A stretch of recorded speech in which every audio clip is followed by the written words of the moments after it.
అందరికీ నమస్తే. మీరు చూస్తున్నారు మస్తాన్ విలేజ్ లాగర్. నేను మస్తాన్ సిరిపాటి. అందరూ బాగుండాలి, అందులో నేనుండాలి.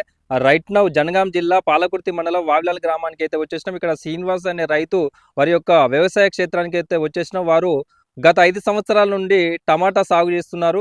5 ఎకరాల్లో వారు టమాటా సాగు చేయడం జరుగుతూ ఉంది. వారు రోగాల నుండి పంటను ఏ విధంగా కాపాడుకోవడం జరుగుతుంది, ఒకవేళ రోగాలు వస్తే ఎలాంటి వారు జాగ్రత్తలు తీసుకుంటున్నారు అనేది ఫుల్ వీడియో మన యూట్యూబ్ ఛానల్లో అప్లోడ్ చేయడం జరిగింది. వారి యొక్క అనుభవం మన ఛానల్లో పెట్టడం జరిగింది. సో ఎవరైనా యువ రైతులు టమాటా సాగు చేయాలనుకుంటే వారు చెప్పిన ఎక్స్పీరియన్స్ కనుక మీరు గమనించినట్టయితే 100% లాభాల బాట పట్టొచ్చు. సో మీరు ఫుల్ వీడియో చూడాలనుకుంటే నా యూట్యూబ్ ఛానల్ అయితే అప్లోడ్ చేసిన, అక్కడ నుంచి చూసినట్టయితే మీకు అన్ని డీటెయిల్స్ అయితే అర్థమైతే. మరొక వీడియోతో మళ్ళీ కలుద్దాం. అందరికీ నమస్తే. జై కిసాన్.